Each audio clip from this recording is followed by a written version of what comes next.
Selamat datang di Kisah Mencekam, tempat di mana setiap cerita datang untuk memukau keberanianmu. Di sini kita akan menyelami kisah-kisah horor yang tak hanya menakutkan, tapi juga penuh misteri dan keanehan yang sulit dijelaskan. Siapkan dirimu, matikan lampu, dan dengarkan dengan penuh perhatian. Karena kegelapan yang akan kita masuki tak pernah sama seperti yang kamu bayangkan. Jangan lupa, jika kamu suka dengan cerita yang membuat jantung berdebar dan bulu kuduk merinding, tekan tombol berlangganan dan ikuti perjalanan horormu bersama kami. Terima kasih.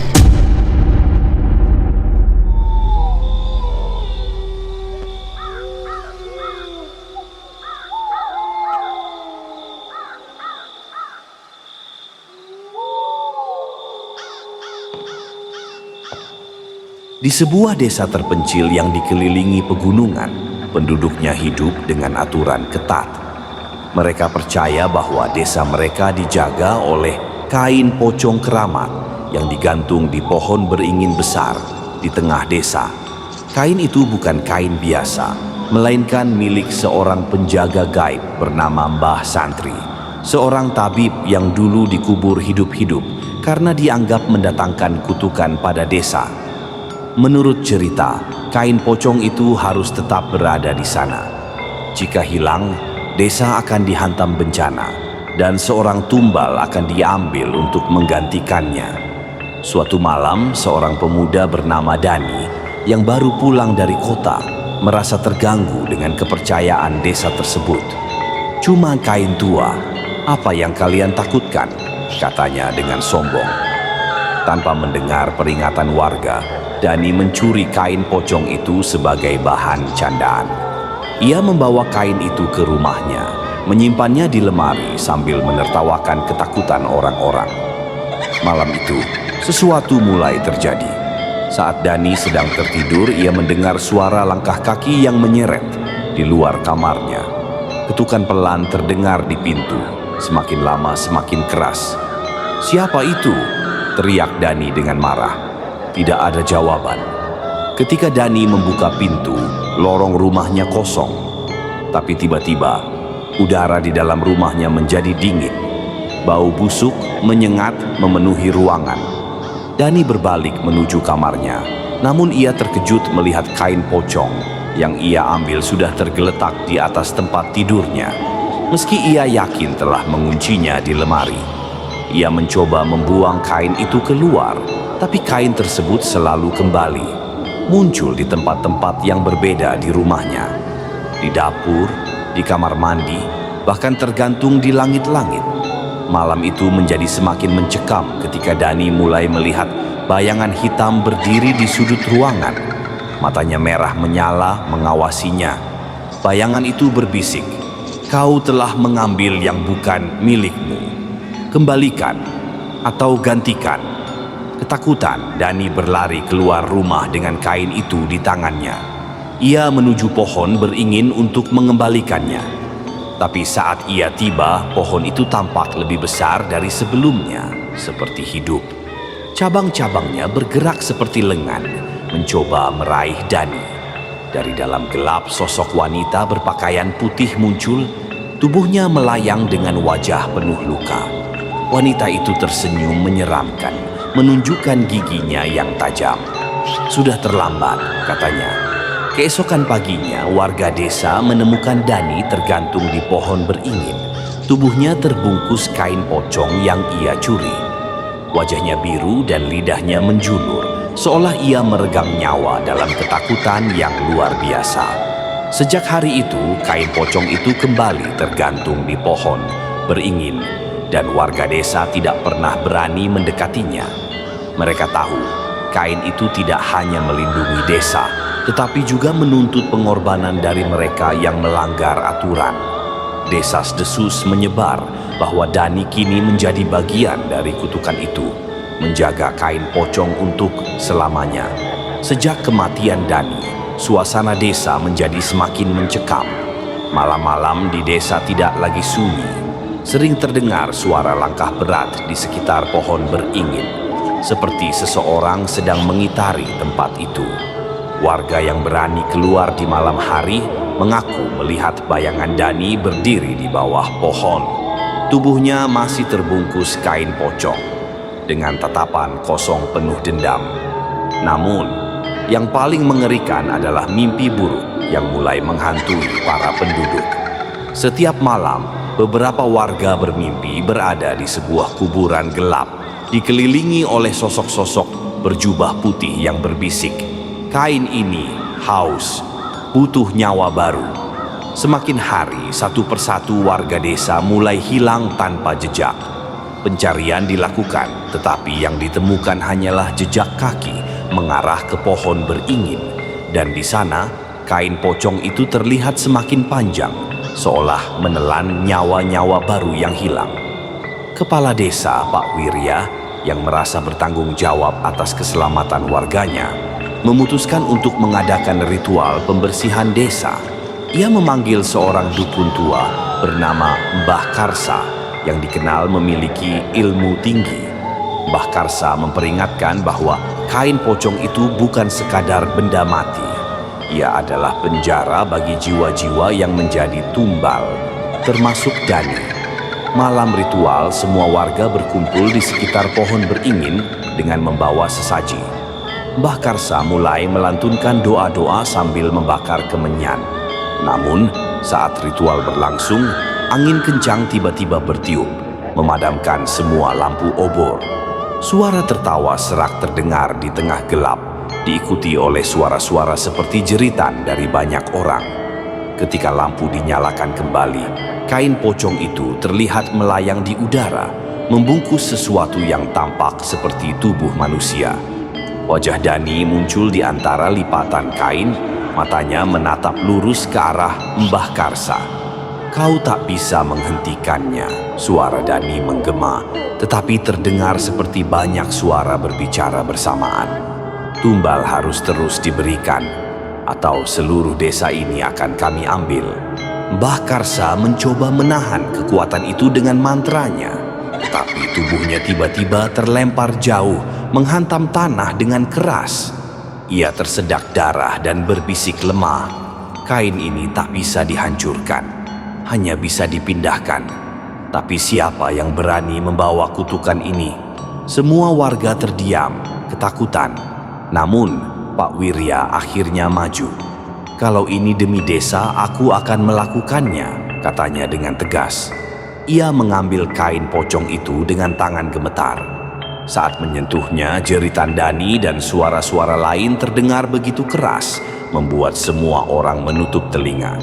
Pak Wirya berjalan menuju hutan yang lebih dalam, membawa kain itu menjauh dari desa. Namun, Pak Wirya tidak pernah kembali. Beberapa minggu kemudian, kain pocong itu ditemukan tergantung di sebuah pohon tua di hutan, jauh dari desa. Warga mengira kutukan itu telah selesai, tetapi mereka salah. Setiap malam bulan purnama, suara tangisan dan bisikan dari arah hutan masih terdengar, seolah kain pocong itu terus memanggil, mencari tumbal berikutnya. Desa itu pun perlahan ditinggalkan. Tak ada yang berani tinggal lama di sana, takut menjadi korban kutukan kain pocong yang haus akan jiwa. Setelah desa itu ditinggalkan, hutan di sekitarnya menjadi sunyi dan semakin menyeramkan. Namun, sebuah desa lain di sisi timur gunung perlahan mulai merasakan keanehan. Para penduduk desa itu mengaku sering mendengar tangisan dan tawa menyeramkan dari arah hutan di malam hari. Tidak hanya itu, mereka juga melihat bayangan tinggi yang menyeret kain panjang melintas di pinggir desa.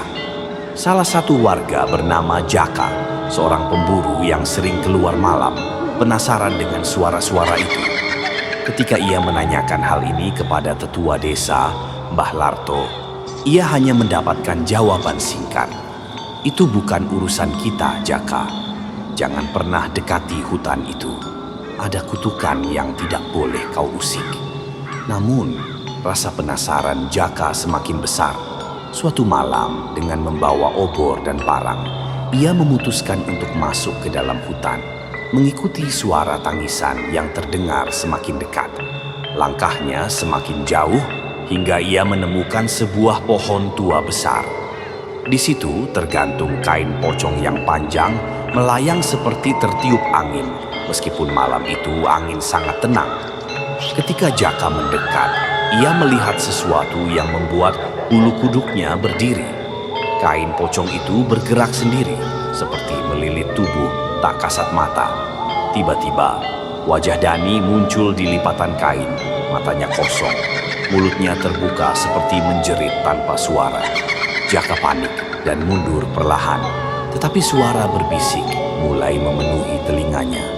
"Kau yang berikutnya, bantu kami, atau kami akan mengambil semuanya." Saat itu, kain pocong bergerak cepat, melesat ke arah Jaka seperti ular hidup. Jaka berteriak dan berlari sekencang mungkin kembali ke desa. Namun, setelah kejadian itu, ia mulai dihantui. Malam-malamnya dipenuhi mimpi buruk. Ia melihat dirinya dibungkus kain pocong, diikat erat, dan diseret ke dalam lubang yang tak berdasar. Tidak hanya Jaka, penduduk desa lainnya mulai mengalami hal aneh. Banyak yang melihat kain pocong itu melayang di atas rumah mereka di malam hari. Beberapa orang menghilang tanpa jejak, meninggalkan bekas cakaran di tanah yang mengarah ke hutan. Mbah Larto akhirnya mengungkapkan kebenaran. Kutukan itu telah berpindah. Kain pocong itu tidak puas hanya dengan satu desa. Ia terus mencari jiwa untuk menambah kekuatannya. Kalau kita tidak melakukan sesuatu, desa ini akan hancur. Tetua desa sepakat untuk melakukan ritual besar. Mereka mengumpulkan semua dukun dari desa sekitar untuk mencoba menghancurkan kain pocong itu. Pada malam bulan purnama, mereka membawa sesaji ke pohon besar di hutan. Saat ritual dimulai, angin kencang tiba-tiba berhembus dan suara jeritan terdengar dari segala arah. Pohon itu bergetar hebat dan kain pocong melayang turun, berputar di udara seperti marah. Sosok Dani muncul lagi. Kali ini diikuti oleh bayangan-bayangan lain. Mereka adalah jiwa-jiwa yang menjadi tumbal. "Kalian tak bisa menghentikan kami." Suara Dani menggema, bercampur dengan suara tangis dan tawa. "Kami sudah menjadi bagian dari dunia ini. Setiap nyawa akan menjadi milik kami." Para dukun mencoba melawan dengan mantra dan doa, tetapi kain pocong itu semakin kuat, menyerang mereka satu persatu. Banyak yang terlempar dan pingsan, sementara bayangan-bayangan mulai mendekati warga yang menyaksikan ritual itu. Akhirnya, Mbah Larto menyadari satu hal. Kutukan itu tidak bisa dihancurkan, tetapi bisa disegel dengan nyawa seseorang yang rela menjadi penjaga baru. Ia maju ke tengah ritual dan berkata, "Jika kalian ingin berhenti, ambillah aku. Aku akan menjadi penjaga kalian." Tiba-tiba, kain pocong itu melayang ke arahnya, melilit tubuh Mbah Larto dengan erat. Ia tidak melawan, hanya memejamkan mata sambil berdoa. Setelah beberapa saat, suara jeritan berhenti. Kain pocong itu bersama Mbah Larto lenyap di udara, meninggalkan keheningan yang mencekam. Namun, malam itu bukan akhir. Meski desa kembali tenang, warga tahu bahwa kutukan itu hanya disegel sementara. Mereka meninggalkan desa sebelum kutukan itu kembali, membawa cerita mengerikan itu kemanapun mereka pergi. Di hutan itu, pohon tua masih berdiri, dan dalam gelapnya suara bisikan lemah kadang terdengar. "Kami akan kembali." Tahun demi tahun berlalu, desa yang ditinggalkan oleh penduduknya kini berubah menjadi reruntuhan yang ditelan hutan. Pohon beringin tua masih berdiri kokoh di tengah kehancuran itu, seperti penjaga setia yang menyimpan rahasia kelam. Namun, hutan di sekitarnya mulai menjadi pusat keanehan. Para penjelajah yang masuk ke hutan itu seringkali tidak pernah kembali, dan mereka yang berhasil keluar selalu membawa cerita tentang suara-suara aneh dan bayangan mengerikan. Suatu hari, seorang arkeolog muda bernama Arif dan timnya datang ke lokasi tersebut. Mereka mendengar rumor tentang desa yang hilang dan ingin menggali sejarahnya. Arif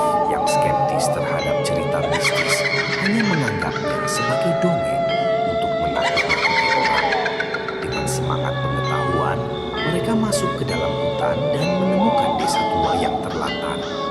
"Ini luar biasa," kata Arif sambil memotret reruntuhan rumah dan pohon beringin besar di tengah desa. Namun, salah satu anggota timnya, Dina, merasa ada sesuatu yang aneh dengan tempat itu. "Kita sebaiknya pergi. Tempat ini rasanya berat," katanya dengan wajah pucat. Arif tidak mendengarkan. Ia justru mendekati pohon beringin besar yang masih kokoh berdiri. Di sana, dia melihat sesuatu yang menarik perhatian. Sebuah kain kusam yang melilit salah satu cabang pohon. Warnanya kekuningan dengan noda-noda gelap yang tampak seperti darah kering. Tanpa berpikir panjang, Arif mengambil kain itu. Saat kain tersebut terlepas dari cabang, angin dingin tiba-tiba berhembus. Meski hari itu panas terik, hutan yang tadinya penuh suara burung mendadak sunyi. "Arif, apa yang kau lakukan?" seru Dina panik. "Tentu saja menyelamatkan artefak sejarah," jawab Arif sambil tersenyum tipis. Tapi di balik senyumnya, ia merasakan kegelisahan aneh, seolah ada sesuatu yang mengawasinya dari balik pepohonan. Malam itu, tim mereka memutuskan untuk berkemah di dekat desa. Namun, tidak ada yang bisa tidur dengan tenang. Suara langkah kaki berat terdengar mengitari tenda mereka. Dina yang ketakutan membangunkan Arif. "Ada yang berjalan di luar. Aku mendengarnya," bisiknya. Arif keluar untuk memeriksa, tapi ia tidak menemukan siapapun. Namun, ketika ia kembali ke tenda, kain pocong yang ia ambil dari pohon kini tergeletak di depan pintu tenda. Meskipun dia yakin telah menyimpannya dalam tas. Saat malam semakin larut, teror dimulai. Salah satu anggota tim, Bima, tiba-tiba berteriak keras. Ketika mereka masuk ke tendanya, mereka menemukan tubuhnya terbungkus kain pocong. Wajahnya pucat dengan mulut terbuka lebar, seperti berteriak sebelum napas terakhirnya. "Ini tidak masuk akal," seru Arif. Mereka memutuskan untuk meninggalkan tempat itu, tetapi hutan seolah tidak membiarkan mereka pergi. Jalan yang mereka ambil terus berputar, membawa mereka kembali ke pohon beringin tua. Di bawah pohon itu, bayangan tinggi dengan mata merah menyala muncul dan suara gemuruh terdengar. "Kalian telah membangunkan kami. Tumbal baru harus diberikan." Satu persatu anggota tim mereka diambil oleh bayangan-bayangan yang muncul dari gelap. Jeritan mereka menghilang, menyatu dengan kesunyian hutan. Arif dan Dina berlari sekuat tenaga, tetapi kain pocong itu melayang mengejar mereka seperti ular hidup. Akhirnya Dina terjatuh dan kain itu melilit tubuhnya. Ia menangis, meronta, tetapi tubuhnya perlahan terbungkus rapat hingga hanya matanya yang terlihat. "Lari, Arif, tinggalkan aku," teriaknya. Namun Arif tidak sanggup meninggalkannya. Dengan putus asa ia mencoba melawan, tetapi kain pocong itu kini melilit kakinya. Dalam detik-detik terakhirnya, Arif melihat bayangan Dani berdiri di dekat pohon, tersenyum lebar dengan wajah penuh luka. Dani berbisik pelan, "Kalian tidak akan pernah pergi. Kain ini akan terus mencari jiwa baru." Keesokan harinya, penduduk desa di luar hutan menemukan kamera Arif tergeletak di tepi jalan. Saat memutar rekamannya, mereka melihat kilasan wajah-wajah tim yang tersiksa. Jeritan mereka terdengar jelas, diakhiri dengan suara berat yang berbisik, "Kami akan keluar, dan kalian semua akan menjadi milik kami." Sejak hari itu, hutan semakin dipenuhi oleh energi gelap. Tak ada yang berani mendekatinya lagi. Namun, mereka tahu kutukan kain pocong itu tidak akan berhenti sampai dunia